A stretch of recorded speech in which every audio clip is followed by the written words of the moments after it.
Ladies and gentlemen, welcome to the Power Driven Diesel Podcast. I'm not supposed to do the intro, but I did it anyway. Is that the right name?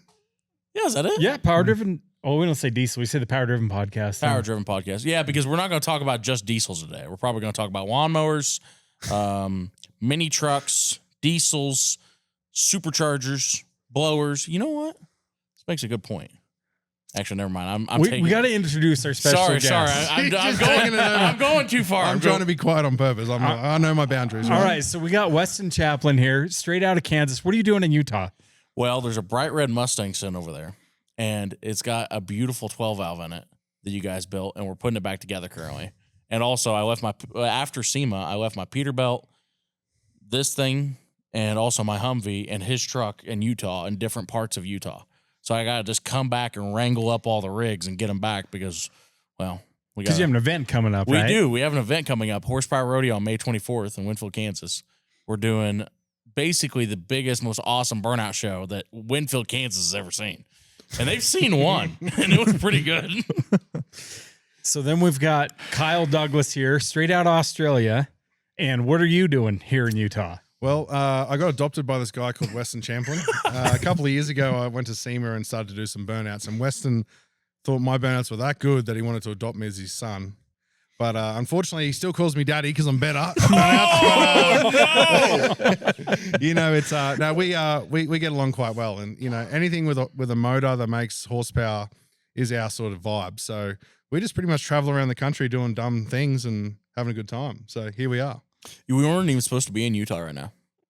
We left Kansas and we flew to Indianapolis. Hold on. You went to Cletus and Cars event, I assume? What'd you say? Yeah, we flew. Hold on. Everyone else remembers to put their phone on silent. Mine was already on silent. Sorry, I'm not good at these podcast things. Anyway, God dang, she calling her nonstop. We went to the Cletus and Cars and we went to the Indy 800. So we just left Kansas with a camera. Did you race in it or attend it? Yeah. You raced in the Indy 800? Oh, yeah. Man. It was a wild experience. Really quick, what's it like racing in an Indy 800? I drove a Crown Vic in high school and it felt just like that, I think. But there was way more cage and security equipment and safety equipment in his Crown Vic than was in mine. Mine had a broken out window and didn't run very good. And you had to put in neutral to get it to start because it had a bad neutral safety switch. It was bad. But anyway, long story short, it was one freaking awesome race. Did you finish better than last place? Oh, yeah. Because I think I watched Cletus or Garrett. He did a little from the Freedom Factor, and I think he estimated you were going to be last place at that event. At Freedom. So I haven't been to one of his races in like 3 years, right? And the last time I went, I did not do well. Like, I did not do well at all. I was not nearly as good a driver as I am now. And that's saying something because I don't know if I'm very good now. But long story short, he made a prediction like a week before the Freedom 500 that said I was going to come in last place. I'm like, what? Last place? That's pretty bold. And I'm sitting there like, that could happen. that is a good possibility. There's a possibility that does happen. But went down there, raced that. I think I finished, I'll be honest, I don't even remember. But it wasn't last place. It wasn't last place because someone broke down. Someone crashed before I did. And then I came out of the third corner and I was just getting after it and broke the tie rod of my car and it ran into the wall. Yeah. So anyway, I hit the wall on that. Did it hurt when you hit? No, not really. I was like, they got you strapped in. Like, you got full harnesses, you got containment, you got a donut on your neck. So you're just like, you're dialed. You're good. Not the type you eat either. It's like it's hard to eat donuts while you're racing that race. But anyway, long story short, it was, I expected like when you hit the wall, but what really, really hurts is not when the car hits, but when you hit the belts. So if you're strapped in so tight that you just move with the car, I was a little sore and like it sucked walking through the airport the next day. But besides that, it was not that bad. Not that bad. He makes the cars really safe. They're a massive pain to get in and out of. Like the first time I'm just like trying to get down in it. It's such a pain. The door bars though come up like this high. Like when you're sitting down in it though. They're safe cars. So, I mean, there's a lot of diesel specific followers here, but a lot of our subscribers and people that watch this, they also follow Cletus a little bit. And I imagine a lot of them follow your channel, but the biggest crossover has to be Smokestack. So tell us about this Mustang. What year is it, and what kind of engine have you repowered it with? It's a, God, I'm gonna lie to you. I think it's a 2016. It's either 2016 or 2017. I don't remember. I don't look at the title very often, but it's a 2016 Mustang S550. And honestly, like a long time ago, I come and swapped that 2010 F350. That was like the first time like I'd ever called you or talked to you or anything like that, because I was so excited. I got this F800, like Ford F800, pulled the industrial 12 valve out of it, threw it in this F350, got it running, just to realize no power. It was slow. It was slow. I swear to God, one time I left a stoplight and a turtle passed me.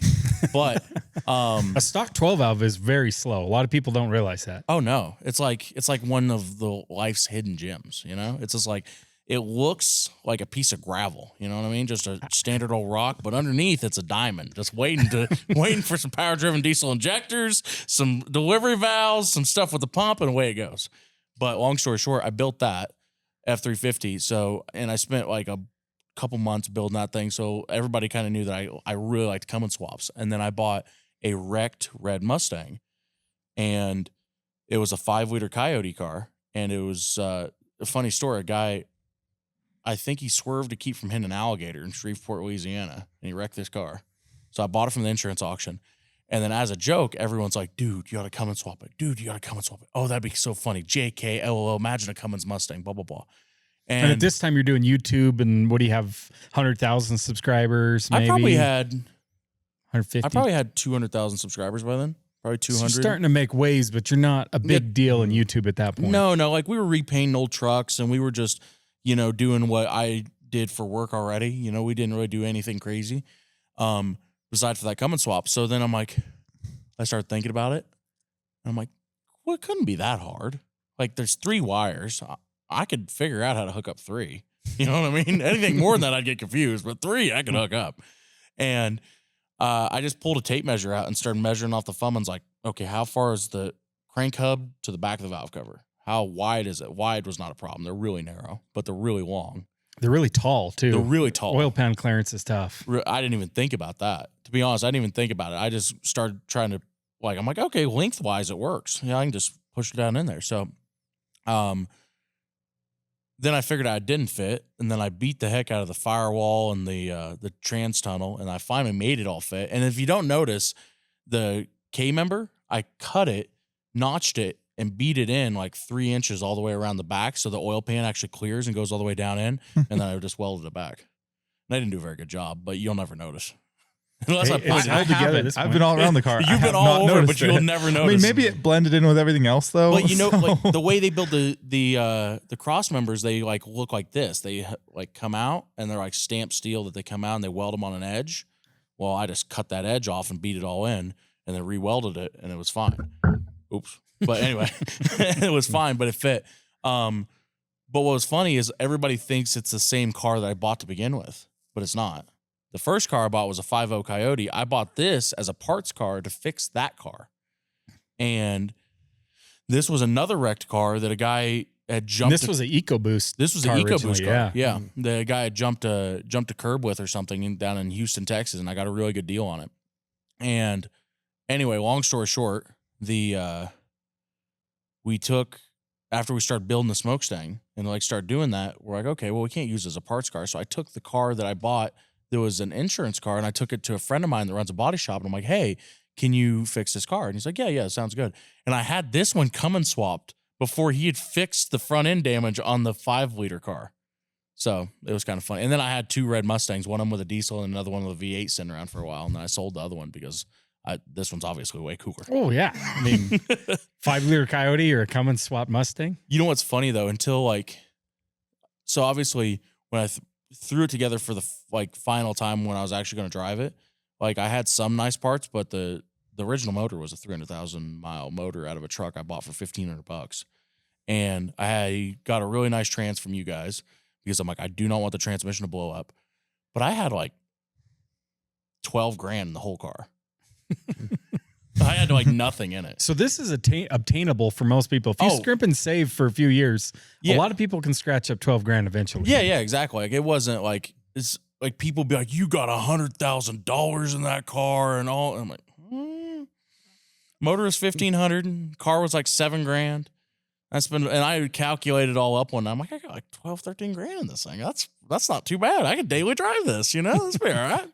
I couldn't daily drive it. I kept breaking it all the time. But like in the beginning, I didn't know anything about how to build cars like I do now. Like if I built it now, I could build it way better.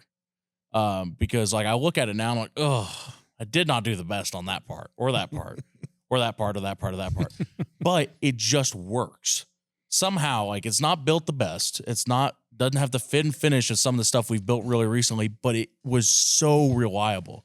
Like it just always worked. Never really failed to work. You know, there was a few years ago we did the thing where we pulled the cement truck to the desert.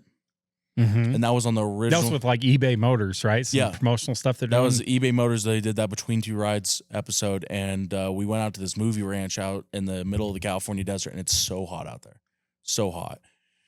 And the car I went to start it to get it out of the trailer and it kind of the battery was kind of like halfway dead. So it kind of fired off backwards for a second or something. And it stripped like 4 of the teeth off the flywheel.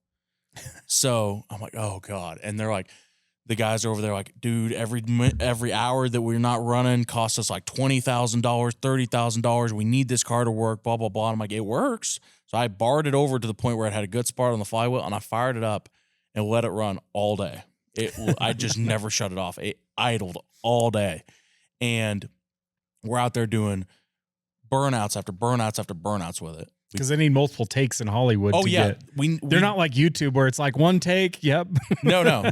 And that's the thing is like they had camera cars out there and they had all these guys out there filming. It was really cool. But we had to do this one burnout underneath an awning like 7 times. And I just look at the temperature gauge every time and it's just going up and it's just going up. And I'm finally like, hey guys, we got to take it for a little cruise to cruise it down. But by the time we got around to pulling the cement truck, we had to do that twice. It was like 250 degrees. And this is that original 350,000 mile Cummins, right? Oh, yeah. This is that original 300,000 mile Cummins. Anyway, it was like just getting hotter and hotter and hotter. So if you go back and watch that, the car's running and the car's still idling, but there's massive puddles everywhere underneath it. It's just pouring oil out of it. It's just pouring coolant out, but it never stopped running. It pulled the cement truck twice. We got all the takes we needed to do, and I finally shut it off, and the temperature gauge was just pegged. And I walked up to it and poured water, and it boiled water off the top of the valve cover. That's how hot it was. It was so hot. And then after that, I hauled it back to Kansas, and we brought it here, and that motor still made 600 horsepower on your dyno. With a piece of plastic stuck in the lift pump because it didn't have a fuel filter on it at that time. Mm-hmm. And it sucked a piece of plastic through the fuel cell. And I remember when we had that we couldn't get fuel to it, right? Yeah, I made like 400 horsepower. We're like, dude, the only way that this would happen is if you had bad lift pump pressure. And so we just pressurized the fuel cell with whatever we could throw at it. I forgot. We picked up like 200 horse. We took shop air to the fuel cell, the Chinese fuel cell. And just so you did a dyno run with Tim and I like bouncing on your bumper, like trying to charge your fuel cell. Picked up 200 horse. So we're like, yep, that's got to be a problem. That's the problem. And then that motor, we're like, okay, that motor's done its work. We'll take it out. And then obviously we put in the 6.1 stroker that we put in then. Yeah, and I think we called it a double the horsepower video, and we're like, well, we started at 600, we need 1,200. Yeah, and we got 1,200. I'm pretty sure it was like I'd have to go back and watch a video, but I think we get like 1,240 or 1,260 to the tire and a crazy torque number. Oh yeah, I don't know. It was over 2,000 foot. It was over 2,000. Did you change the turbo setup when you changed the motor? Was that a new compound setup? Yep. Yeah. Yes, before it had probably it was like a 351, 480 or it had a Super 9 with a 488, right? Had an 488 over the top, yeah. And now it has a 472 with a 94 millimeter GT55. Big old spoolie boys. They make lots of whistling noises. You know, now we have 98 millimeter GT55s. Bolt them on. Let's bolt them on. We'll aim for 2,500 foot-pounds. You know what's funny about it is like people look at the car and be like, oh my God, it's so insane. And then you mention the torque number. Like the horsepower number is impressive. But you're like, yeah, I made over 2,000 foot-pounds on the dyno. They're like, what? And you know what's funny? Stock EcoBoost axles. stock EcoBoost rear end. So do you think it's because it's front heavy with the Cummins and it just lights them up easy? The weight even on bias? the dyno, it takes it. I guess on the Todd dyno, was it's doing taking it like shifting and stuff. I was like, okay, RIP here, rear end, I guess. But no, it took it, no problem. No, yeah, because we had it strapped down tight to your guys' dyno. It didn't spin. It did not spin. So and we then talked to Kyle yet. So we got pro burnout driver here. What do you? I mean, so you hooked up with a Westin. I saw you guys at SEMA doing stuff. You came here and unloaded. I mean, what do you think about 2,000 foot-pounds and a diesel? I mean, how's it compare to what you're used to? We don't really measure a lot of things with foot-pound in Australia. And every time he mentions it, I'm like, I don't know if it's a way to say it sounds like more because you're not mentioning horsepower. But I know diesels are a different beast. Like everything I've ever done in my life is gas motors. We call them petrol. But everything's methanol, and my horsepower numbers are normally pretty high. And the torque numbers are once again a lot higher in a supercharged application for me. Like my truck would make over 2,000 Newton meters of torque as well, but I would never mention that number. I don't know if it's an Australian thing or whatnot, but it's it's a number I sort of forget about.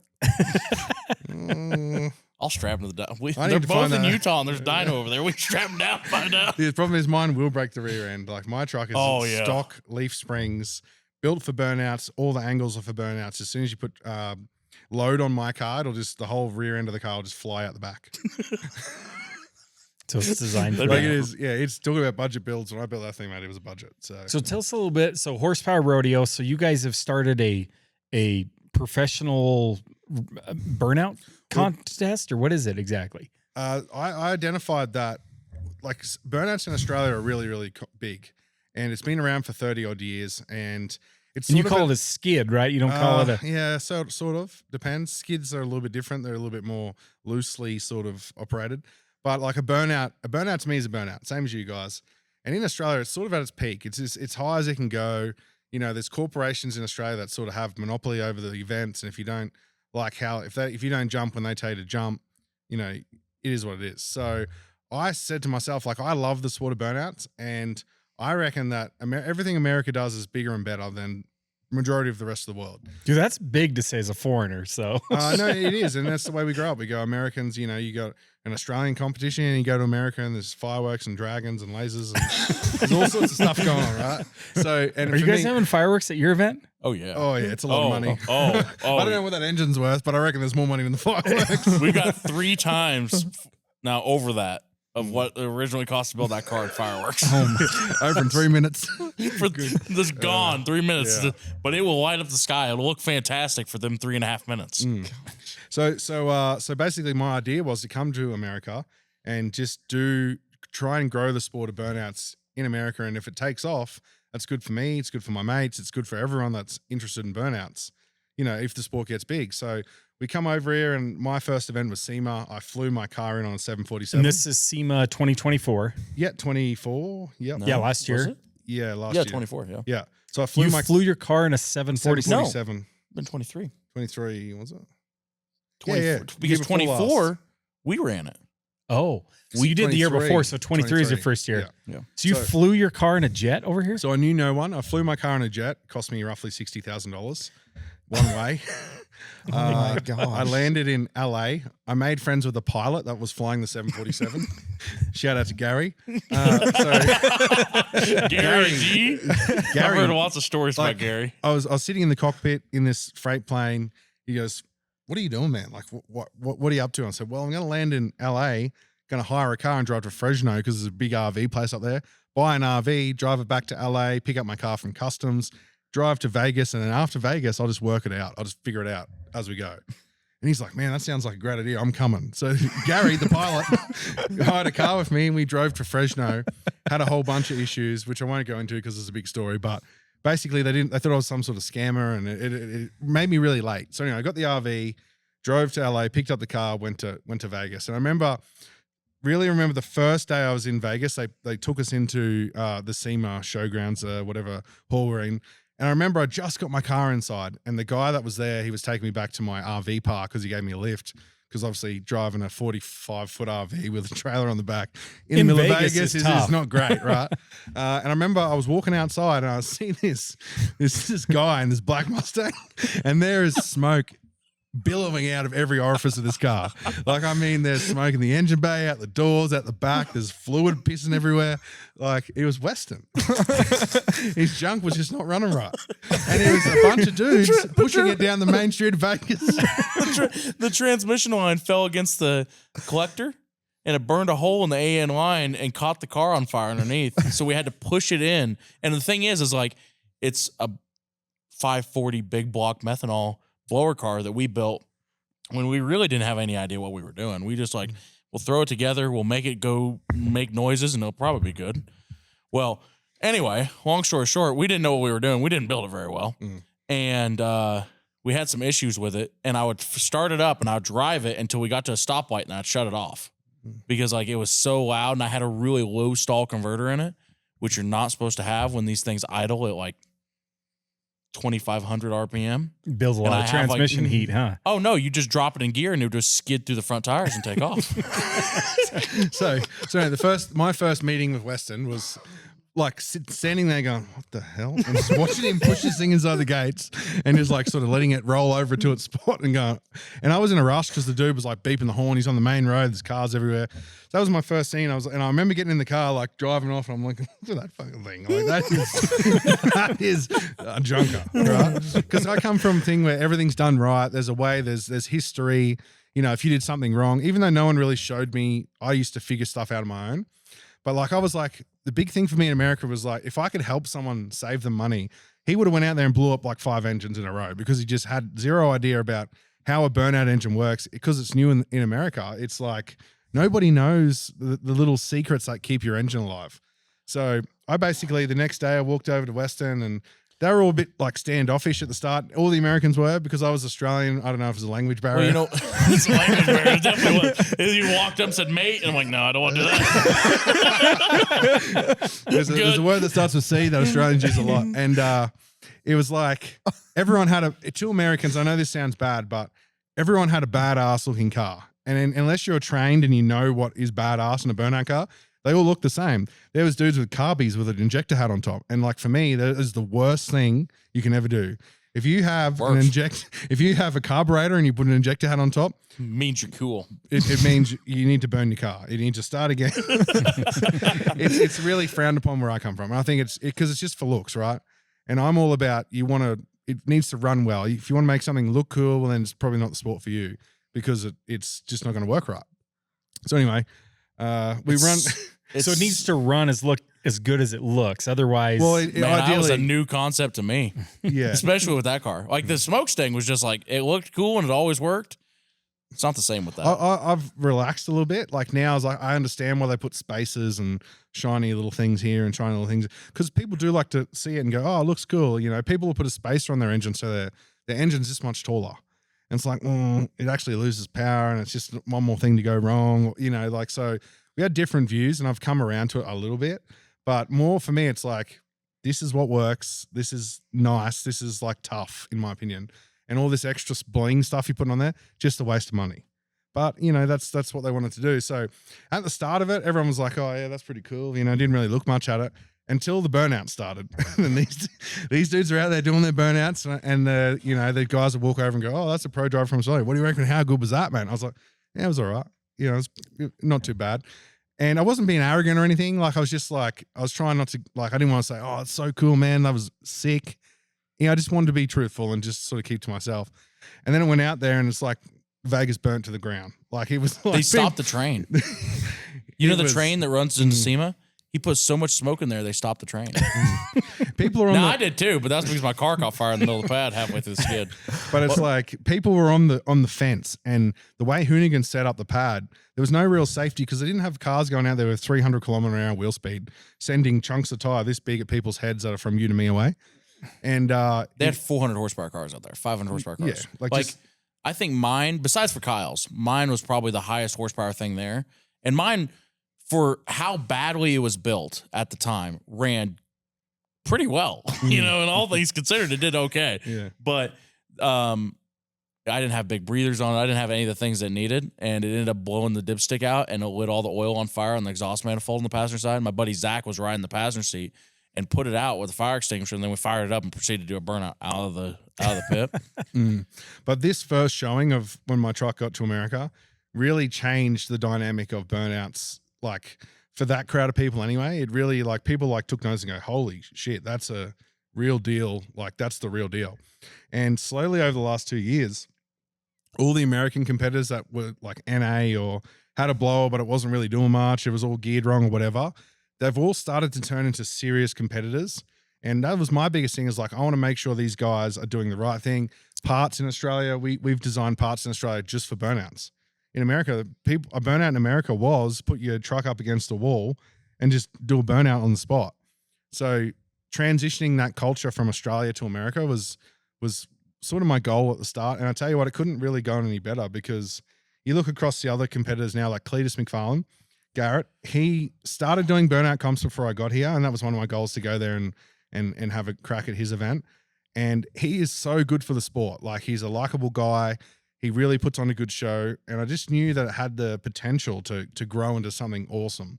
And, you know, right now, without talking about our show, it's really in good hands. No, and like that's the thing is also is like you consider where burnouts was 2 years ago, 3 years ago. Like they were exactly what you're talking about. Stationary things, maybe people pull out a steel plate and they'll do a burnout on steel plate or all that. But every single person I talk to anyway, that's in the automotive community is like, I'm gonna build a burnout truck. I'm building a burnout car. Like a friend of ours has a Coyote that they're putting a blower on. Another one has a Ford Ranger. Like everyone is building some sort of competition burnout vehicle. And honestly, it's a lot of fun. So why do all these burnout vehicles have a supercharger? I'm a turbo guy. I've always been because I like horsepower. What do you think? What does a turbo lack? Is it a sound thing? Well, is it throttle response? There's a couple of reasons. First reason would be there's only so much room on the bus for all the cool people with blowers. I'm sorry, I'm joking. There's a couple of reasons. So turbo's not notoriously great for instant power. A way a burnout competition is historically judged in Australia anyway is one of the criterias is instant smoke. So the first 3 seconds of a burnout, I can get my truck, put it in top gear, which it has really low diff gearing, so it's doing 300 k's an hour wheel speed. And with under a second, I go from idle to full noise in under a second. You cannot do that with a turbo car. So that's number one. So you start in high gear, you don't start in low and grab Start second? straight and top, mate. 2,200 Newton meters of torque. It goes very fast. That's why I probably go through a lot of transmissions. But anyway. The first and second's never been used. Yeah, the Just first and third. second. I go around the pits and first. Second reason is turbos are notoriously bad for heat soaking your whole engine. There's a reason why turbos, even like turbo cars generally, don't make good burnout cars. They start ripping, and then about 30 seconds to 45 seconds in, you see safeties are starting to cut them out. You know, the turbo's glowing orange, the oil's off the charts, the coolant's off the charts. It's not efficient. So there's very few people in the world that have actually perfected it. There's a couple in Australia that have good turbo burnout cars, but they're never going to compete with a blower car because the instant torque and the way it builds power and the way it maintains its RPM with a constant RPM is very hard to achieve when you're learning how to do burnouts. Turbo cars, you let off the turbo throttle just a little bit and it just bogs down and it makes it hard. You're under the charger. You don't have no boost. Yeah. Yeah. With And then supercharger, it don't really matter. You could be at any point and you can just boop and it's right back up on 7,000 RPM. so that would be the second reason. And the third one obviously is the heat it puts into the engine. So as I said, if you have an engine like a high performance engine and your oil's really hot, your oil pressure, it's thinner, oil pressure goes down. And when you're hanging this thing on 8,000 RPM for 2 minutes, we're not doing a 6-second pass. We're doing 2 minutes of fury, just full RPM, and then things go bang. So as far as the cost side, superchargers are a lot better and a lot more sort of friendly on the engine. And also, have you ever held your hand or even seen these blowers like when these cars are idling? They'll frost up because of methanol, the way that they pull air through them. They like cool frosty, down. yeah. Like mine will literally build ice on the blower as it's running when it ran. They Oh, don't run yeah. anymore. But I mean, off camera, you've asked me a bunch about why don't we try blowers on diesels. And I will say in the past 15 years, I could probably list 4 or 5 people that have tried blowers, pro chargers. A couple guys have tried Roots blowers. I mean, even a Wagler for a while, they had a Duramax, traditional V8 billet block, 500 cubic inch.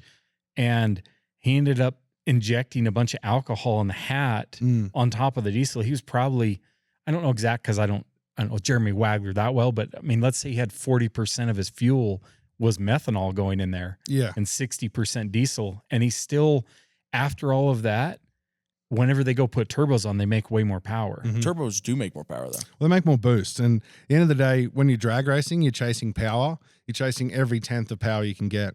Burnouts, when you make over 800 horsepower to 1,000 horsepower, you don't need any more power. The wheels are spinning. So if you want to make power, turbos are obviously your option. When you just want to make, for a burnout car, blowers are what you use. So Hey, long blowers started on power, diesels, though. reliable long-term power. Absolutely. Blower. I mean, I guess there's the Detroit diesel. That, I mean, that's where That's where it comes 871 from. blower comes from. 871 comes from a Detroit diesel. That's So they can, I guess But that that's proves because that they can work. But for the two strokes, I you know, an old man told me one time, he's like, main reason they have a blower on them is because you need the blower to blow the air through the cylinder because it's only a two stroke and they don't work well Because they don't have the way that the transports don't work. Yeah. So that's one of the main reasons for a blower on a two stroke is it blows air through the cylinder, especially when it's only got 2 cycles. But I don't know. I've never looked that much into it. There's a lot of things that go into burnout cars, and you know, as I said, you guys being drag racers or diesel drag racers, we're even more the black sheep. We're diesel drag racers. You're not just a drag racer, you're a diesel drag racer. And you know, there's tips and tricks that you guys would know, and people go out there with a diesel truck and blow it up, and you guys know what they've done wrong or why they shouldn't have done certain things. So it just comes down to, you know, what you're passionate about and what you want to do. Well, it's also the fact of exactly what he talks about is like all the parts they've made.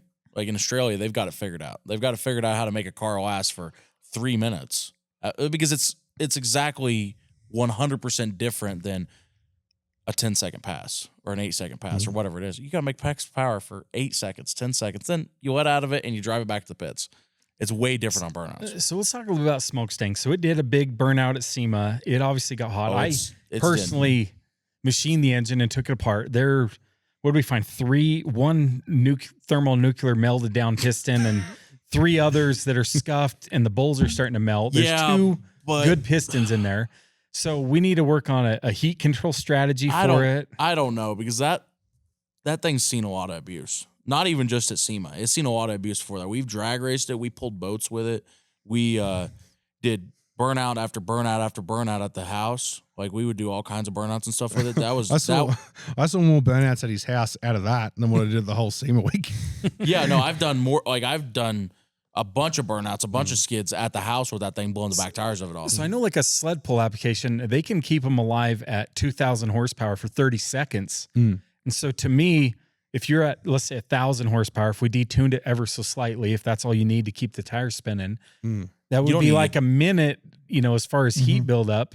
The way they're doing that is they are overfueling it even more, which we could put a 13 mil pump on there and give you more fuel. It's going to make more smoke. I don't know if that's a bonus in burnout contests. That's it. The black smoke out of a diesel burnout truck is the best part about a diesel burnout truck. It's the coolest part. It's it's not the only cool part, but for me, the smoke and the instant torque and stuff isn't going to be there because of the turbos, but it makes up for it, in my opinion, of that black hood stack thing just shooting up in the air and mixing with the white smoke. Awesome. So the more black smoke you have out of a diesel burnout car, the better. Like it just looks badass. So we could add fuel to your car and it would run cooler. If we grossly overfueled it, it's just like running rich on one of your methanol cars. You don't run those lean, right? They burn up, right? Yeah. Rich. Well, that's the thing too is it actually didn't get any better at burnouts when we doubled the power. It did exactly the same as good a burnout because as soon as it gets spinning, overdrive lockup, and it takes 400 horsepower to keep it spinning. Maybe now maybe got there quicker, but also you could put like a small turbo on it where it's only going to make 700 horse or something like that, and it would probably do just as good a burnout. But maybe you could overfuel it then. Maybe we could keep it cooler then. There's like a lot of things that we could probably do to make that thing live with burnouts. Now, I don't know how much I'm going to dedicate to doing burnouts with it. I say I'm going to stop doing a whole lot of skids with it, but I'm probably lying because it just does such good burnouts. Well, that's what you tell your engine builder. You just to make them feel good. Because you just built a new motor for it. So I'm telling you, I'm going to stop doing burnouts with it. I'm not going to do that, but I'm going to do a burnout before I leave here. I mean, We could talk about upgrades we did on the engine because we noticed you had broken 2 lifters, you'd broken 2 rocker arms. That could have been fragments of piston that hit them. So we put a steel cam in there, steel lifters. We put forged pistons instead of cast Molly pistons. It's forged basically pistons just are stronger. getting better and better and better as time goes on. We opened up your piston to wall clearance more. What else did we do to really add Need to put reliability? a blower on it. We'll probably be all right. You know what? Honestly, I think the most important thing for keeping that alive, safeties. If you have a big ass red light that's saying, "Hey, Westin, guess what? Engine's not happy. Stop." That would probably be a good upgrade. You know what the other thing that sucks is it's got the cheapest, and I mean cheapest, Amazon intercooler that I could find when I built it, and somehow it has never blown apart.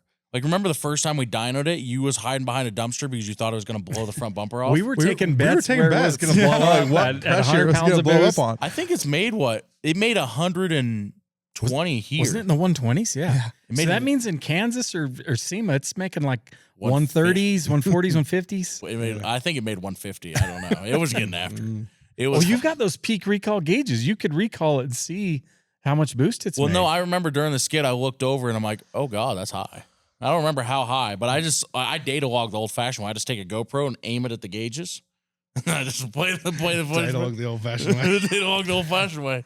You know, you don't got fancy But see, ECU. and that's the thing about motorsports, right? When you're in the moment, you normally, if you're just out like doing something with your buddies and everything's in a controlled environment, you do things a certain way. When you're in front of a roaring crowd of 7,000, 8,000, 9,000, 10,000 people, and this is your moment, right? All the normal sort of things you would normally do go out the window.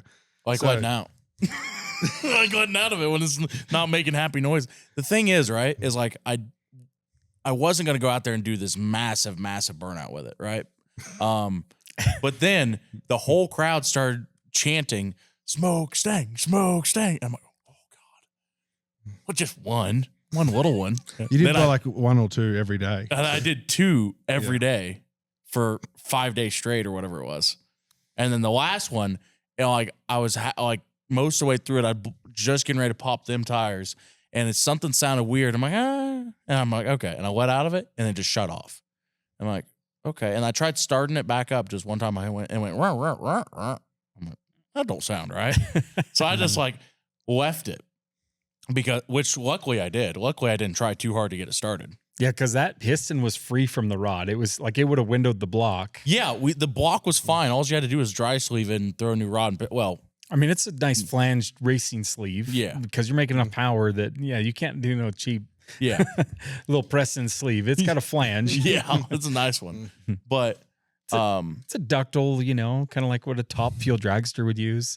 But the other crazy thing about it, if I wanted to, once we put it back together, I could drive that car to Kansas. Oh, yeah. Like, if my Peterbilt breaks down the way home, the Humvee... Smokestang's going to pull it off the highway? Oh, dude, it'd do it. Without a doubt, it would do it. Like, if I had enough traction, it would do it. Like, I could do it until it overheated. But Will wouldn't be very happy when I send him a video of, like, me overheating it the first, day after I get it back. And that's the impressive thing about these burnout builds is that they can literally go and drive down the highway and just cruise along at, 1,200 RPM. My car, no way.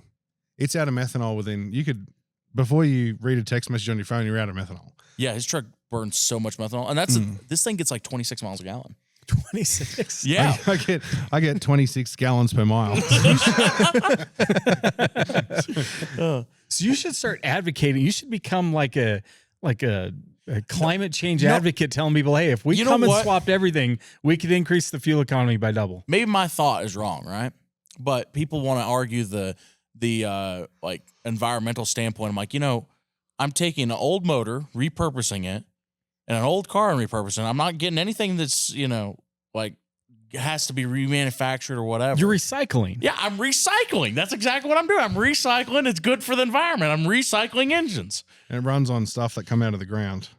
And you're just injecting it into the atmosphere, and then eventually it'll fall back to the ground. That's not true. I could run that thing on canola oil. I'm saying it's good. Running diesel's out of crude oil. It comes out of the ground anyway. So yeah, that's true. It goes right back. Just, but that is the crazy thing about diesels is like you can pour almost anything in it. And the injectors might not be happy, and the injection pump might not love it, but you can pour almost anything in it and it would run. And it would be fine. So, I mean, we have people that are big fans of the common rail, modern tuning. Why not do a common rail in there? Why is it staying a 12 valve? I don't know. That dyno injection pump looks cool. That's why. It's got all the lines coming off the top. You know what? So many people has told me, like, you need a common rail. They'd be so tunable. They'd be so straightable. Like, I hate to tell you guys, I'm not driving it to McDonald's every day. Like, you know, I do drive it to McDonald's every other day or something, but I don't drive it enough to like worry about it blowing too much black smoke. But also I've got that 2010 F350. It's got a 12 valve in it. And it doesn't make big power or nothing, but it smokes a little bit. But I don't care. It don't bother me. Like, it drives, it runs good, it gets good fuel mileage, it pulls trailers, it does what I want it to do. Like, I don't really care too much. I've got a couple things in the future I'm thinking about doing common rail because I'm like, you know, I've never done anything with it, so I'm kind of curious to see how it do. Yeah, off camera, you told us there's a really cool common rail swap coming. I did tell you guys what can you leak out to the audience that you're doing that won't give it away?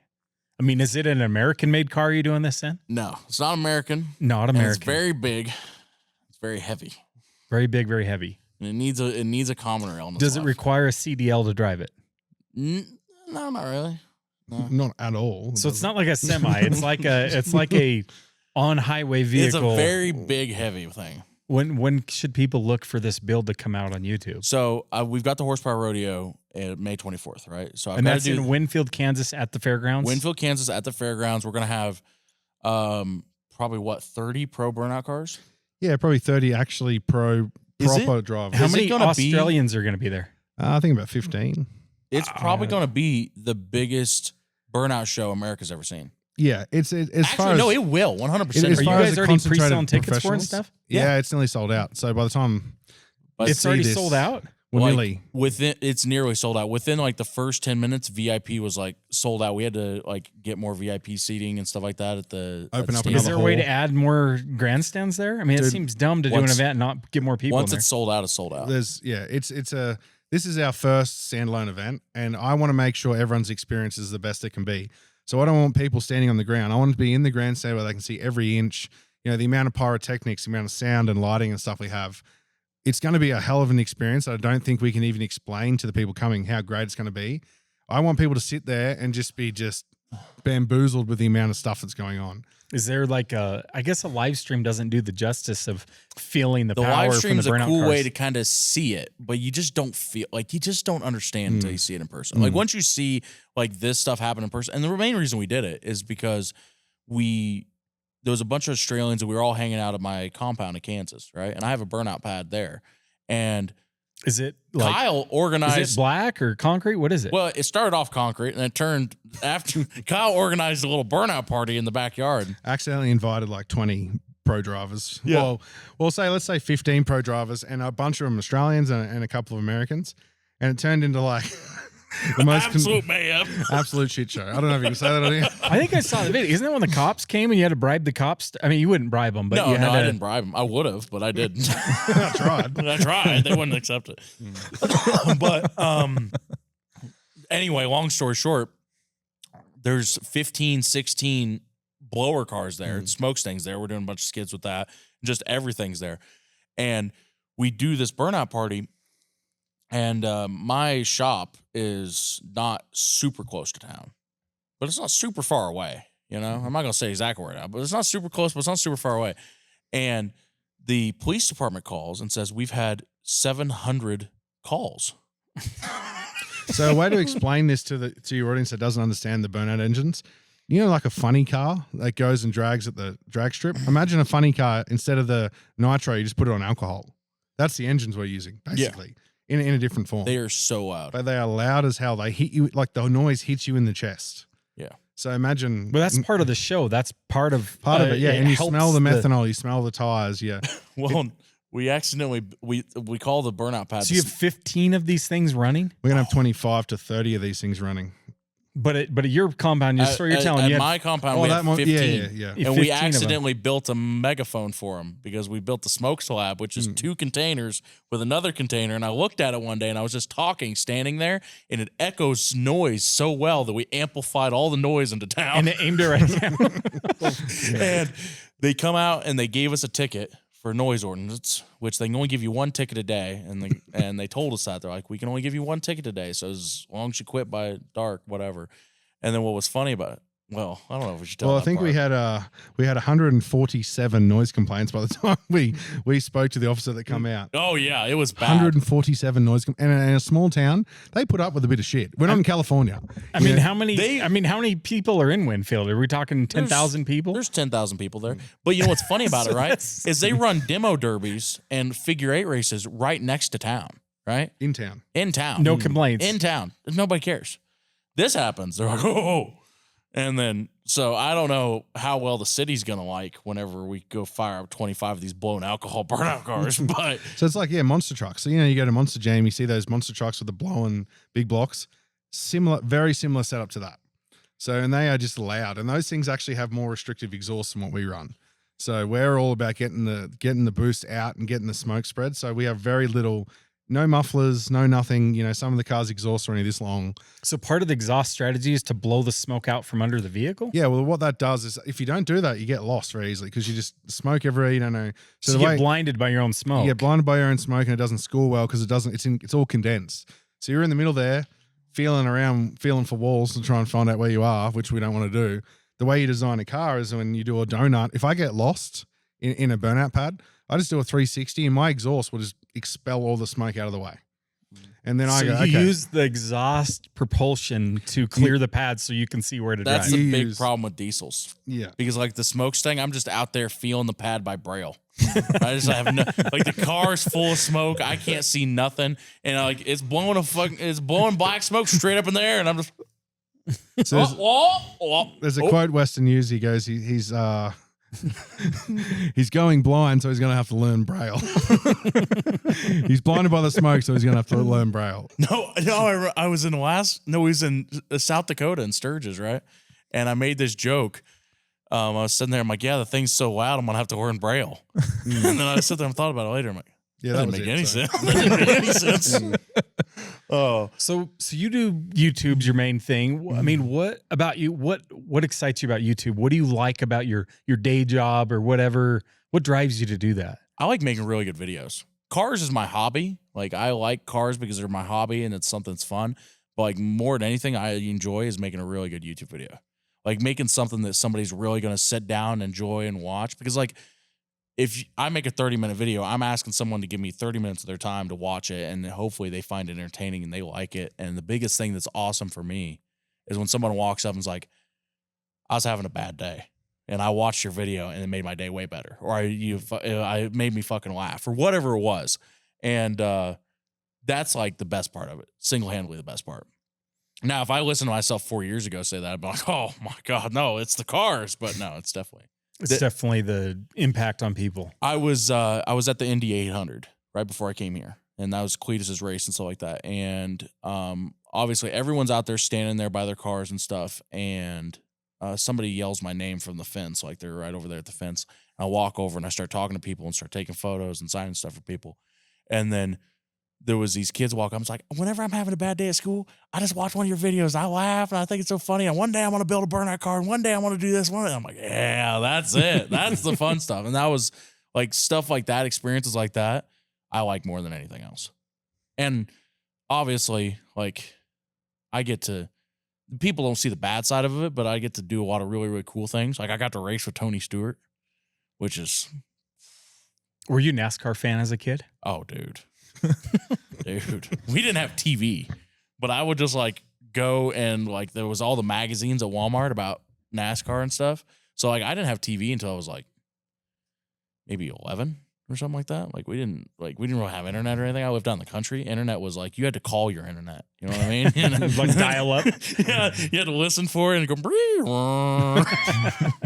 I feel like that's why now you're so talented in your storytelling is because you had a lot of years where you had nothing to entertain yourself but yourself. No, I just had to sit there and talk to myself. It just me and my brother, and we'd be talking back and forth or whatever. But so I'm a good talker. I can talk until basically the cameras die.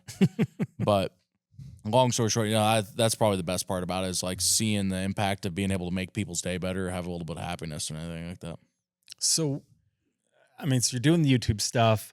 You like it. I mean, what's your favorite video you've ever done? I mean, what's your favorite build or video? Alaska. Because Alaska. Alaska. So where did that idea come from? I mean, I watched that video. always wanted to go to Alaska. I wanted to go to Alaska so bad. Like, so when I was a kid, like the first TV shows you'd watch is like these Alaskan shows about how wild it is up there and the bears and the salmon and and it's just like, you don't know what it's like up there. Like nobody really knows. So like they see stuff on TV or whatever. I'm like, I want to go see what it's like. And then I'm sitting there, I'm like, and I think maybe it was me and you, or me, you and Garrett or something. We were all just sitting around. We were joking around. I'm like, dude, let's do a road trip across Alaska. And I start scrolling through Facebook Marketplace in Alaska because I just moved it to Alaska. And I'm like, let me see what I can find. I found a mini truck. I'm like, dude, we got to drive this. We have to drive this. So I bought it sight unseen from the guy. And then we all just jumped on a plane and went. We jumped on a plane and went. We got there. We had no idea what we were going to do. We really didn't have any idea. We're talking like a day of planning tops. There's been conversations around it, but there was no real, everyone's like, we'll get there and see how it goes. There was no real set in stone plan of what happens with this. And like, even like the camera car, right? Originally he was meant to buy this car and we're going to buy something else to film him doing things in Alaska. And it just evolved into this whole adventure. And it was the greatest thing. Yeah, it was sort of, at the time it was shitty because we were just like trudging through car yards and going to like trailer parks and like trying to barter with these people about buying these things that probably aren't going to run longer than 10 minutes. And oh man, it was an adventure, hell of an adventure. Remember Carl? So we get up there and it's just me, my brother Garrett, and Kyle. We left all the cameramen behind because we're like, we don't really know what we're doing yet. Let's figure out what we're doing, then we'll bring the rest of the camera guys and we'll figure it out and we'll make an episode. Anyway, we get there and we're filming. And obviously, I've got my mini truck. I know I'm going to drive my mini truck, and I haven't even seen it at this point. Like, the guy we was having it shipped from Fairbanks, where I bought it, back down to Anchorage because that's where we were. And anyway, long story short, we're driving around trying to buy a car because where we was going, a rental car company would not let you take a car. They will actually like get really, really mad if you take a rental car up the Dalton Highway. So anyway, long story short, we go drive around to all these car dealerships. And me and Kyle are just in there lowballing people. Like there's like a Mercedes, convertible, and Kyle's like, "I'll give you $2,000." And then what was the sticker on that? It was a 5,000, like 154,000 or something. Brand new Mercedes. Where they're being shit bags and just like, it was sort of a joke, but at the same time, like we were just searching for that deal, right? And no one up there really was interested in giving us any kind of a deal. Yeah. Anyway, we get there, and then obviously that's not working. So we park in a parking lot. And we start rolling through Facebook Marketplace, seeing what else we can find. I messaged this guy named Carl. Carl, if you're watching this, I was actually real, by the way. Anyway, I messaged this guy about this guy Carl, and I'm like, all I know is we need a four-wheel drive. It needs to be a four-wheel drive. It needs to be a truck. So he's got this F-150 he's trying to sell or whatever. And I message him, and then he just tells me, "Go fuck yourself, scammer." I'm like, what? And he thought I was like a fake Westin Champlin. Mm-hmm. And then obviously Kyle messaged him on a Australian account. The guy just would not respond to it. He was really mad. So long story short, Facebook Marketplace wouldn't work. Nobody would respond to us. So we continue driving around. So that's a point where being somewhat famous hurt you because they thought you were a scammer. Oh yeah, because my name will pop up whenever I message somebody. And most of the time, it's kind of cool because people are like, "Are you the real Westin Champlin?" And then I'll send them a photo of me doing a weird face. I'm like, "Yeah, I think so." But long story short, we pull into this car dealership, and this guy's trying to sell us like an 02 Escalade for like $6,000, like way too much money. The budget was 600. Yeah, the budget was not much. Anyway, as we pull in, this Dodge Durango, it's like the Chrysler version of a Dodge Durango called a Chrysler Aspen, rolls in behind us. And this thing was a peach. And I mean a peach. It was so junk. Still is. We left in the guy's backyard. And like, just before we go any further, I want to mention a lot of people in the comments, I'll say, Westin's lowballing these poor people. He's a millionaire. I can tell you right now, Westin and Garrett will spend every last dollar making their video better to make better content. So it's not like they're like rolling around in millions and they're just like, here, peasant, have $2,000. It's like, if we buy this car for $2,000, can we afford to fly home?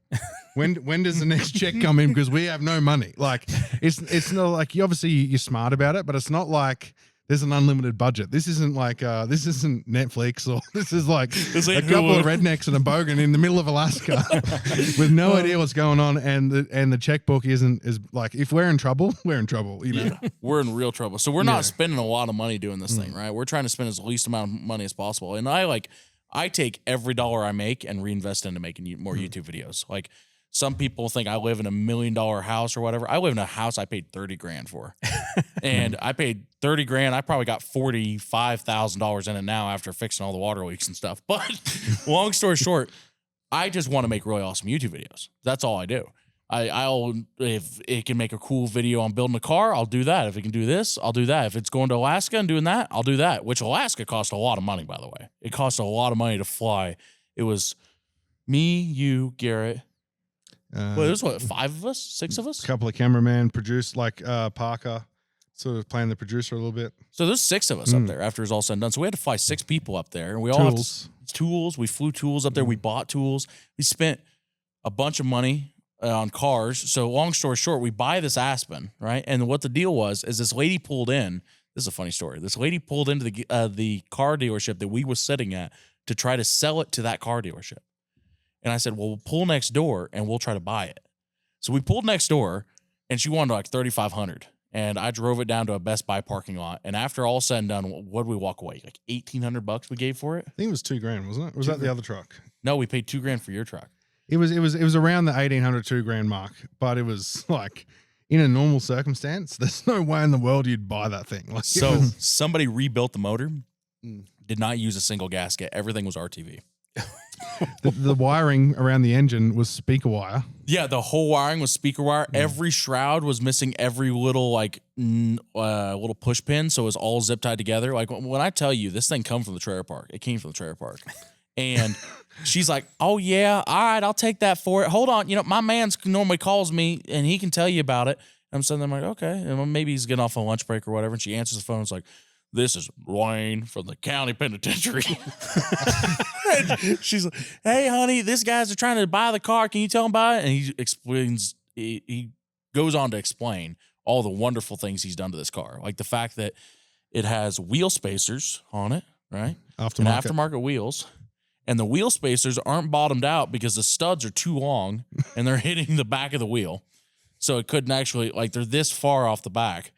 It was just. I don't think I've ever been in a car that smells worse than this one. Oh, it smelled so bad. It's so bad. It smelled so bad. Did you donate any of these cars for that 4th of July thing where they drive them off the cliff? I think that's the plan. Whenever we go back, because we're going to donate, definitely that one. Because then she's like, you have to be there 4th of July to do that, but that would be fun. I know. But anyway, long story short, she's like, well, just follow me back to my trailer and I'll go get the title and we'll buy it. So we're standing in the trailer park waiting for this girl to go find the title in her trailer house. And this guy skirts by in a Ford Focus and we tell him what we're doing. He's like, bro, I got a Chevy diesel I'll sell you around the corner.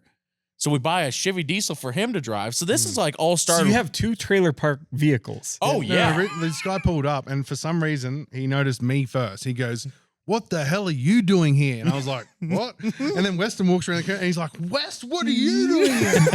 And then we sort of explain what we're doing. He goes, oh, well, I got a GMC diesel. Like, what is it, a 6-liter? It's a 6.5. 6.5 for $2,000. And it just, we didn't plan any of this stuff. It just kept falling in our lap, right? And by this time, Old Love explained to her why she's trying to sell everything because she's trying to skip the county. She was trying to skip the county with her guy that was getting out of the penitentiary. Like the next day, they were trying to buy tickets to Colorado because apparently they don't have extradition back to Alaska or something. And so there was a whole lot of sketchy. There was a whole lot of stuff going on. So anyway, long story short, we buy the Aspen. We go around the corner. We buy the GMC for him to drive. So it turned into this thing of we're going to drive a mini truck to Alaska. To now there's 3 cars, and we're driving all 3 of these cars through Alaska. And then we're sitting there like, you know what would be fun? If we don't stay at a hotel. So not only we haven't used Facebook Marketplace, we've literally had to drive around and find these cars in the wild. You know when you lowball someone on Facebook Marketplace and it's easy, like I'll give you $1,500 over the messenger. No big deal. You try lowballing a bloke in a trailer park in Alaska for his truck. That's like his pride and joy. And it's just like you feel like the biggest asshole in the world trying to like lowball someone in person. So we ended up making him a deal. We said if he comes back to Anchorage, we'll sell it to you back for $1,000. It ain't coming back. It ain't coming back. Sorry, buddy. He'd messaged me the other day. I'm like, bro, your truck's not coming back to Anchorage. That poor thing is just not coming back.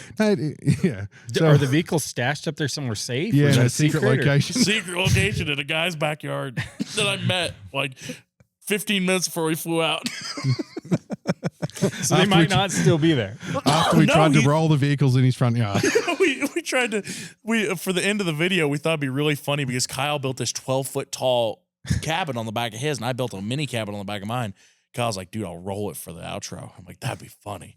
So we aired down both the tires, and one tire and we're on the back. Oh yeah, just the back tire, and we're in this guy's front yard. He doesn't know about any of this, by the way. He's like in his house doing something, and he's like, "Yeah, dude, if you just want to go out and film some stuff, cook a bit of a campfire, just go over there. It's fine." Here's us just ripping through his yard trying to roll this truck in his front yard. So we're trying to roll this GMC in the front yard, and it goes up on two wheels and sits there for about 5 seconds. And just goes bonk, and then the cabin goes. And we were so worried about rolling it, like in just general driving, because it was so top heavy. Dude, it was like a flogged out truck. The whole cabin was supported by like six roofing screws through the bed. The whole thing was supported on like a sheet bed, right? No structural thing whatsoever. And man, unrollable. Yeah, couldn't roll it. But long story short, after that, we filmed that because I ended up blowing up the mini truck on the way through there, so we couldn't finish it. So we left all that stuff in his backyard, and all 6 of us. And also, by the way, we built a roof rack at Lowe's for the Aspen, the Durango that we bought. So we piled all of our camera gear into that, and then all 6 of us piled in it, and we had to drive back to Anchorage to fly out, right? So we're coming down this highway on the way back. And if you've ever been to Alaska, they have these permafrost bumps, and the highway just goes, boop, boop, boop, boop, boop, but like big, like motocross jumps. Mm-hmm. So I'm cruising along, and it's like a 6-hour drive. And I'm like, okay, I'll get a little faster and a little faster. I'm doing about 60. And these permafrost bumps come out of nowhere, and the Durango goes flying. And it comes up, and then it lands back down. And every time it would land, the tires would go up into the body and rub the back of the body and go. By the end of the trip, we'd heard that many, and it was just normal. It's like if you're driving it, are you breathing? Breathing seems normal. Hearing that noise was normal. And it was like that much camera gear and tools and shit in there, and 6 people. I don't even know if it was a 6-seater, but it was like the worst experience to drive 6 hours along that road with that much shit in there. But that was the best vehicle if it made it back, right? No, it had no oil pressure at idle. So you had to wrap it up there. If you got to the lights and you didn't like foot brake and rev it at the same time, it was not good. Yeah, give her a couple of revs and she sort of sorted itself out. And then the oil just looks so metallic-y. And anyway, we get back to it's like a rainbow. Yeah, it was like a rainbow. And we get back to Anchorage, and we met this guy that I met off Instagram that said, "Hey, I'll fly you out into the Alaskan wilderness if you want to go." So try getting on a Cessna of some dude, a really nice guy. Could have been a serial killer. We didn't know. We had no idea. Him and his dad, right? So Westin, for some reason, messaged Westin and said, "Hey, I'm a pilot." And in Alaska, a lot of people are pilots. Like it's like, oh, you guys play soccer. Well, that's how common it is in Alaska. Anyway, so this guy and his dad like met us at the airport, and I was a bit sketchy, like yeah, because you don't know these people. They just messaged me on Instagram. They're like, "Dude, we'll take you out and go see some grizzly bears and stuff. It'll be fun." I'm like, "Cool, let's go." So and it turns out he was a really good guy, and he was super good dude. He flies 747s like Gary. Yeah. So, but he's like, I'm a 747 pilot, but I'll take you out in my like old Cessna, and we're flying through the Alaskan like mountains and shit, and these things are just dropping out of the sky. Like I'm talking, and he's like, I remember flying there, and he's like hitting the dash, like you think like something out of the Colombian like rainforest where they're just like there's no gauges where it's just like, oh yeah, you'll come back in a sec, and I'm sitting there he's just tapping the instruments. Yeah, he's tapping the gauges, and he goes, oh, I haven't seen that light before. I'm thinking I'm gonna die. Weston's throwing up in the front. It was the worst. I don't get sick. Like it was the worst because the updrafts coming off the mountains, so the plane would just drop out of the sky for like 20 seconds. And then go whoop. And we're like overloaded in these planes. There's some big boys sitting in there. We had 2 planes. Weston was in one, Garrett was in the other. And the worst, like for me, I was like, everyone gets a headset. Mine was malfunctioning. So I could see them all like looking a little bit panicked. I had no idea what was going on, making me panic. And then Weston, it was, I tell you what, it was one of those things you look back on. You're like, that was funny. Did you die? No, had a great time. I could have very well ended up with. But at the time, you thought you were going to die. And the thing is, the Cessna had no interior panels, so you just look up and you see wires twisted together and shit. Yeah. And then every time he moves the controls, you just see the control wires moving back and forth. And there's like a crimp that you would use. It looks like it wouldn't be good enough to hold together electrical wire holding these cables together. I'm like, Yeah. okay. And I've never really been up and close, like really stuffed around with the Cessna. But I remember at the airport, we're just filming a few things. And I went and leant on the wing and it was like really soft fabric. And I was like, surely this isn't real. This isn't what we're. I thought that meant to be fiberglass. Like, what is going on? He's like, oh, no, that's sweet. Yeah, that's all good. That's how you do it. And then we are coming into land and almost hit a grizzly bear. Had to abort the landing so we didn't run into a grizzly bear. I don't know if you've ever. So you gotta see grizzlies. Oh, dude, did we get to see grizzlies? We went into this place, and me and Kyle starts doing a Steve Irwin impression. So these guys are real, like, serious about grizzly bears, right? They're a serious thing. And I don't know, for some reason, we weren't that serious. It was like, there was a small river between us and the grizzly bear. I'm talking like from me to you. And possibly like a foot deep or something. That's how big the river was. In our head, that was a barrier between us and the grizzly bear. So he was sleeping and there was a female grizzly bear somewhere else. So, you know, when things are in mating mode, like they're a bit sort of, you know, a bit flighty.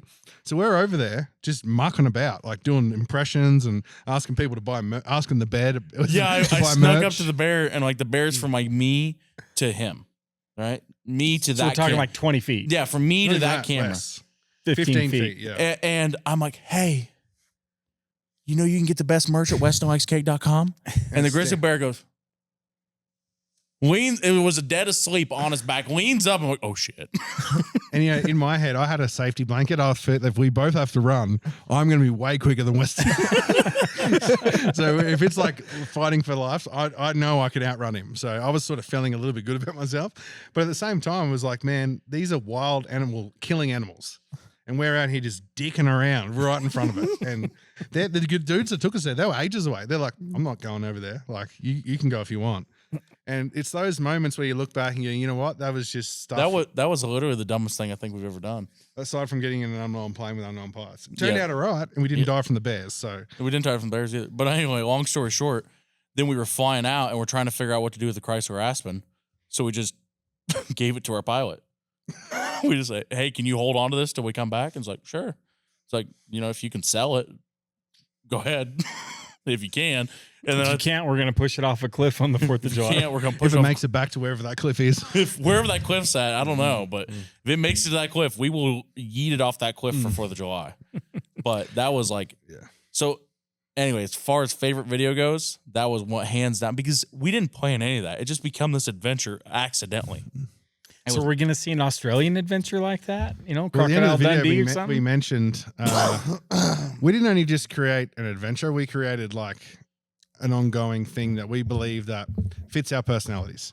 You know, and the audience, as far as audience retention and stuff goes in that video, is a long ass video, and people enjoyed it. So I don't know Over if we an just, hour. I don't know if we fluked it or people actually think we're funny, which I doubt. But it's Well, You know, the best part about it, though, is it's like, it's obviously me and you, and we're just absolutely just doing dumb stuff. And then Garrett, my brother Garrett, is really, really just kind of a serious dude. He's just like to the point. He's very about, well, let's get this done. Let's move on. Let's do this. Very practical person. So he obviously the Chrysler Aspen was his because like I don't have to build a cabin. I'll sleep in the back of it. And then he goes to the store to buy us like camping gear and buys himself really nice stuff, and then goes over to the clearance department and buys our junk. But it's it works really well. The dynamic we have in the group, and this is something that, you know, it's like a bit of a special, you know what I mean? And we can go anywhere in the world and we can do these things. And it's a good place to, like we saw a lot in Alaska that normally you wouldn't see. When are you going to go to Alaska and see the inside of like multiple trailer parks? yeah, you're not going to do that. When are you going to meet Jeff walking down the street and we have a conversation about, you know, an old Chevy he used to drive and how good they are through the river crossings and stuff like that? We saw a lot of Alaska that we definitely wouldn't have seen if we didn't go on this adventure the way we went on the adventure. So, man, we can do this in Australia for sure. Well, the great part about it is we didn't even plan any of it. We just jumped on a plane. It's like, we'll figure it out when we get there. And I think that's when we go do another one of these, I don't want to plan anything. I just we're just going to go. Work it out. But there's more adventures gonna come, like yeah. other other Oh, yeah, countries or we get- locations? I don't even care if anybody watches. It was just too fun. We just gotta go do it again. Please watch. please watch so we continue doing it. But that would be great. And that's the beauty about YouTube, you know, and it's like it doesn't cost these people anything to watch this video. It's pure entertainment. So if they want to watch, they watch. And like, you know, it's probably upwards of $50,000 to make that Alaska episode. Oh, after flights, cars, everything said and done, yeah, definitely. And it's like, you know, they're willing to, you know, invest $50,000 on a whim that, hey, hopefully people watch this. And in the end, yeah, surely it was a really successful episode and, you know, people liked it. So for us, it's like, I can't wait to do it again. It is like, you're alive. You know what I mean? It's just an adventure that I'm so glad they liked it because at least we can try it again now somewhere else. Well, the thing is like, even then we're just like, at the moment we were like, this sucks. This is just terrible. When you're standing in a Home Depot car park for 9 days, building a cabin with like limited tools, and like we had the trolleys. What do you call them? Carts. You know when you go to Home Depot and they give you the carts, the flat ones to push your wood outside. We were using them as workbenches, and we had like 10 of them. We bought a generator, a drop saw. So we're in the car park of a Home Depot with a generator running to power our drop saw, cutting timber to build these cabins. The whole thing happened in the car park of Home Depot. So it was. I don't know how he didn't get kicked out. Like, no, you know, I went to a Lowe's in Wichita, Kansas, and they kicked me out of the parking lot filming. I'm like, well, Home Depot wouldn't have done that. no, so yeah, screw you, Lowe's. Screw you, Lowe's. Home Depot for Depot's where life. it's I at. find you the sign You know, for it. I'd it do was it. funny earlier. You were talking about like language barriers. So I used to do construction management professionally before Power Driven, and even in like high school and college, I framed houses for a living, and I had to really struggle to understand because you're talking about the car park, which we call parking lot. Oh, yeah. You're talking about the timbers, and like to me, a timber is big, and you're talking about dimensional lumber. You're talking about the drop saw. Yeah. That's kind of like it's amazing to me how we both speak English, but there are. Ask them what McDonald's is called. Yeah, what do they call McDonald's? Macca's. Australians short and everything. Like Bottle O called- is the bottle it's shop called and liquor Macca's? store. Yeah, See? Macca's. Carburetor, carby. Carby. So everything. They're too lazy to finish the word. They just gotta put an E on the end. Yeah. So it's like servo is like a service station. So that makes sense. Like when they say put shrimp on a Barbie, it's Barbie's a barbecue, barbecue. but they're shortening up. That makes We sense. don't call it shrimp, which is any weird thing, and we don't drink Fosters. But a lot of things I don't even I realize. thought that's Australian for beer. Well, the thing is, you call it a car park. I instantly know what a car park is, but Parking lot. parking lot. I instantly know what it is, but I call it a car park, thinking you guys know what I'm talking about. Some The Americans first look at time me you like, said that, I didn't catch it. The second time in Yeah. your story, I was like, oh, he's talking about the parking lot. So and Australians normally talk pretty quick. So sometimes when I'm around like certain like different, you know how different parts of America, the different sort of what do you call it? accent. Yeah, like an accent, right? Different parts, different accents. I have to slow myself down because otherwise people just look at me like, you know, I go to a gas station 9 times out of 10, they look at me like, what? I'm like, just the drink, thanks, love. You know, and it's, But if you say it slow, it gets through. You're like, Yeah. oh, yep. it's like I look that's at like English. Irish people and I go, they're speaking real quick. You know what I mean? And then Americans Americans got zero chance of understanding Conor McGregor when he's had a few beers. I'll tell you right now. But yeah, you get it. You get it. You know what's funny is there's 6 more Aussies at my compound right now because we're bringing 6 more Australian cars from Australia for the horsepower rodeo, and they're waiting for their cars to get here. And the other day, I was talking about, I think I said something about parking lot. I'm like, yeah, that's out in the parking lot. He's like, the what? The what? The parking lot? He's like, what? I'm like, car park. Oh yeah. So you're picking up some Australian lingo. Oh, no, hanging it's around. awful. I'm a leave, parrot. He's a massive parrot. I will if I listen to something for more than like 5 times, I'll repeat it. Like it just automatically just works into my speech language. I watch his YouTube videos when I'm not even there, and he's saying Australian words. I'm like, geez, I really need to. Really need to calm down on I'm that. really rubbing off on him. You know what I mean? So I we're keep calling it car park. I'm just like, we're getting kind of short on time, but I had a couple final little questions. One, your burnout truck, you call it Luxifer. Yeah. How did you come up with a name for your truck? Car names for me are very important. They have a meaning and they have an identity, and they have, I believe, a name of a car could very well shape the future of said car. Weird, I know, but Luxifer is my car's called a Hilux, and then Okay. in a badass car in Australia, like, oh, that's the devil, or that's a badass car. You know what I mean? So I took Lucifer and replaced the C with an X, so it's Lux, High Luxifer. So So it's Sort like of a that. blend between a Hilux Yeah. and I'm not a satanic person. Like, I don't worship the devil or anything at all. Like, I'm not that kind of person. But the car's identity is it's if there was a devil and he came on Earth, I think he would drive that car. That's how I feel about that car. Like, He wouldn't make it very far about- because they'd run out of methanol. But yeah, it's a badass car. So that's the and it just come to me randomly, and yeah, it's a good name. it's weird how names like pick themselves out with cars, though. We also normally food related, except for that one. That's the only one. Every other car I've ever named, it's always food related. My black car's bologna. I have tater. I have carrot. I have broccoli. I don't use those very often, but I have them. It's I like have exotic donut. foods I don't get in Kansas, like potato, like vegetables. Yeah, I got. What else I got? I got green bean. I got a bunch of food names. I think it's funny to name after food. So, but that one there, obviously, everybody wanted it to be called a different thing. yeah, Everybody had like a name that they wanted to call that thing, but for like PG reasons, you just couldn't call it that. And there was back in the day, probably. I mean, we're talking like 2008, 2009. There was these diesel forums. I remember on Competition Diesel, a guy had built a Mustang, Mhm. and he called it the name you're talking Yeah, the about. He Mustang. blended Cummins and Stang, and Well, yeah, obviously, you And he can't thought really it call was- it that. and he thought it was cool, but it's just like, The thing is also is like we'll swear a little bit, but we like to keep everything like PG and family It's a friendly. family. It's a family channel for sure. Yeah, no, like we keep things family friendly because like Does there might be YouTube somebody penalize sits you? down and they'll sit down with their wife and they'll sit down with their kids and they'll watch a video, and it's like you can't really be going. And so like everyone that was like for the first. Like now it's established, it's a smokestack. Everybody knows it's a smokestack. Everybody, I'll be walking through the airport, like, where's the smokestack? Where's the smokestack at? That's the biggest question I get asked every day. And I'll be like, it's not my carry-on. It's not right here. Oh shit, I left it at all. Really, what they mean is they're so excited to see you and they want to know more about that vehicle. Where is it? What are you doing with it? I think it's that, and it's also they're excited. It's the thing that comes to their mind. They're like, where's the Mustang at? It's like, well, I hope it's still in Utah. I hope it's still there with power driven. But no, like that car's so popular. Like I just can't even believe how popular it is. Like, and like I don't really think about it because it's always just there with me. Like I always walk by it in the shop or I'll walk by it in the parking lot or wherever it's at. But it's in a trailer. I almost said car park. But anyway, I just slow myself down.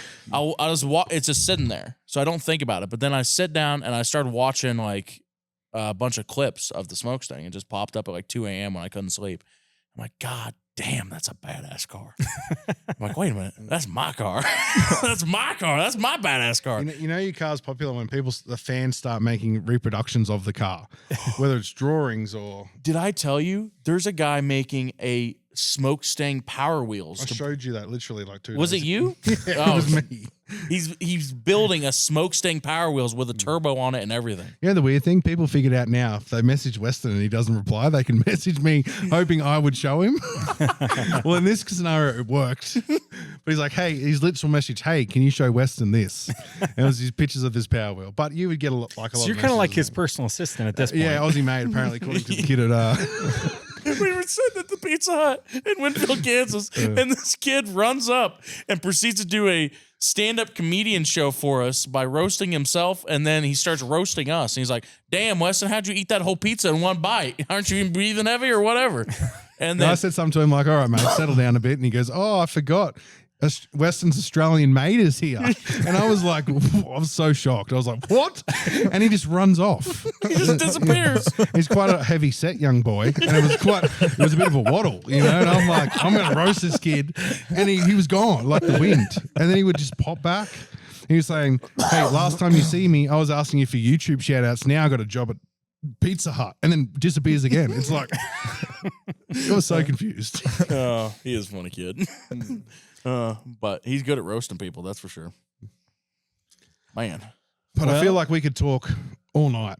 Yeah, you guys got to It's go already pick up somewhere at the midnight, so- airport. I think it's getting 8:30. You guys are getting close to.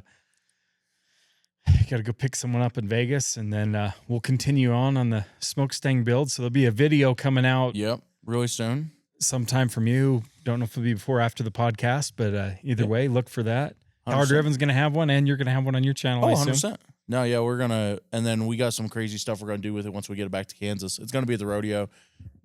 Probably, sorry, Will, we're probably going to do some burnouts with it. And we'll and That's what we build it for. I loosened it up so it you should guys handle need to more. come to the rodeo to make sure that Westin looks after that thing. Yeah, you got. And if you don't come to the rodeo and we blow it up, guess whose fault that is? It's my fault. It's your fault.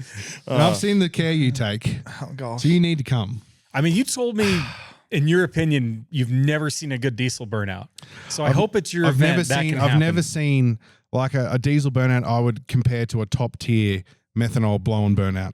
There's been good diesel burnouts for diesels, but I would love to see a top tier diesel burnout compete against like my truck or something like that. So Not saying the drivers aren't as good. It's literally just the car. I mean, I'm not going to say I'm as good. I remember last time you were here, I gave the keys to one of my vehicles. I was like, dang, he's a good I was driver. like, I didn't even know that vehicle was I didn't capable know of that vehicle could do figure I eights said to on Weston, such a I'm so glad I narrow didn't wreck his pad. car. Shit was going, turning the wipers on sideways, backwards. Anyway, but yeah, it's whole street out front looks completely different now. yeah. There's still marks on that pad from that. So, I mean, it was pretty The good. pad, And as I said, underpowered cars are harder to drive than powerful cars. very So- long pad with a white and a yellow line on Yeah. it. yeah. Anyway, sure. But anyway, can you hear that? What? Viva. Sorry. Viva. So- Yeah, time for you guys to get going. But anyway, guys, thanks for tuning into the Power Driven podcast. We had a lot of fun with Weston and Kyle here, and Thanks for having us. Meyer got to enjoy the show. You Dude, talked a little honestly, bit. I just like appreciate the first hand seat. Like this is great. Like I think I'm gonna watch that video now. Are you still on the clock? He's like, I don't even need to watch it. I was there. It was great. Go watch it. I'm just Go gonna watch watch it tonight and let us know tomorrow what you think. We'll see. That's your Oh, homework. also, you That's my got homework. what power you think is gonna make on the dyno tomorrow? It's probably the same as it did last time. Yeah, but we're gonna get a little crazy If, with the timing. if it survives. Can we spray nitrous in the engine bay? while it's No, doing we can pull? spray nitrous in something else. That's a new motor. You could. I don't think it hurt it. Robbie Layden's. We got his rollback We should outside. we should could take bets on what fails first. Oh, dude.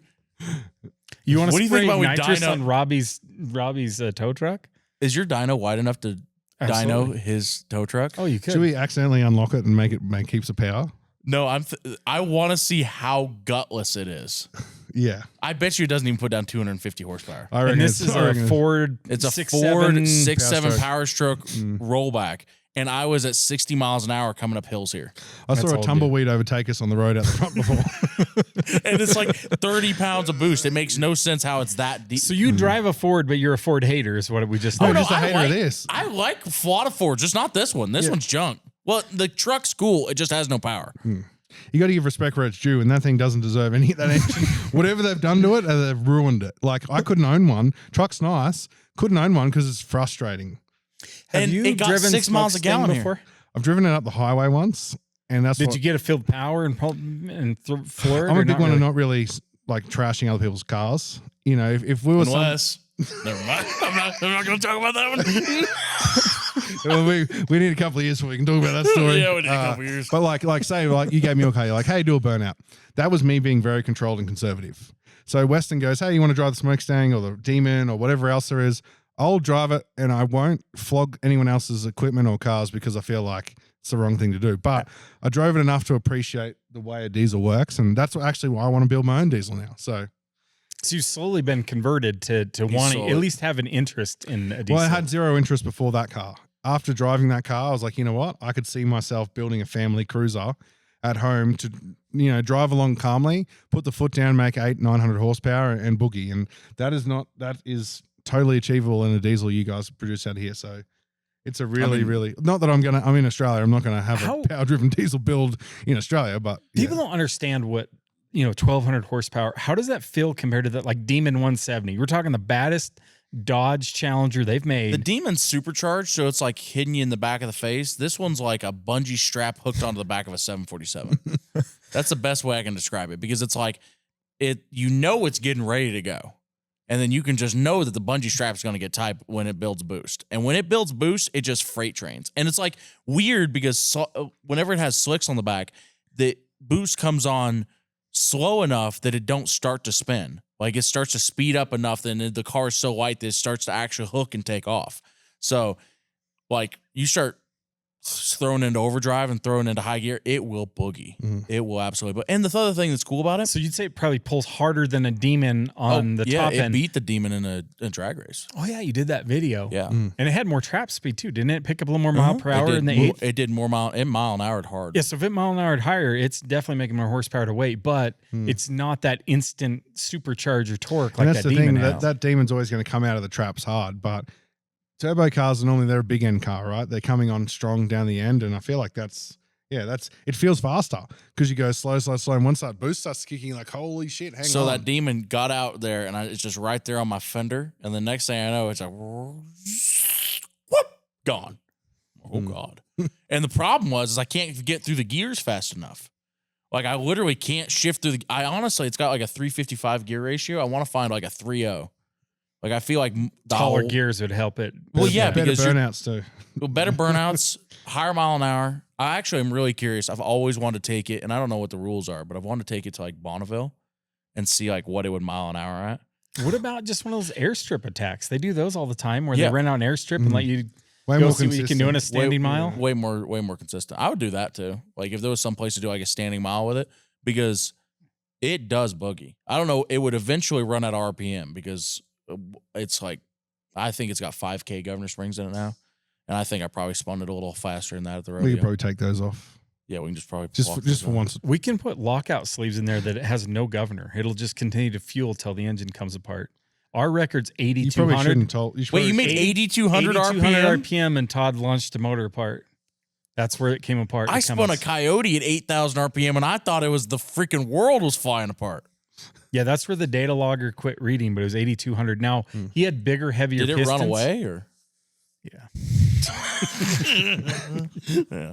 It's like, well, we made 8,200 RPM on accident. Can I just say the most absurd, scariest thing I've ever seen in my life is a big diesel engine running away. There is nothing scarier in life than a massive diesel engine running away and eating the world around You it. know that clip of the green truck blowing the whole front of it off? Yeah. These guys.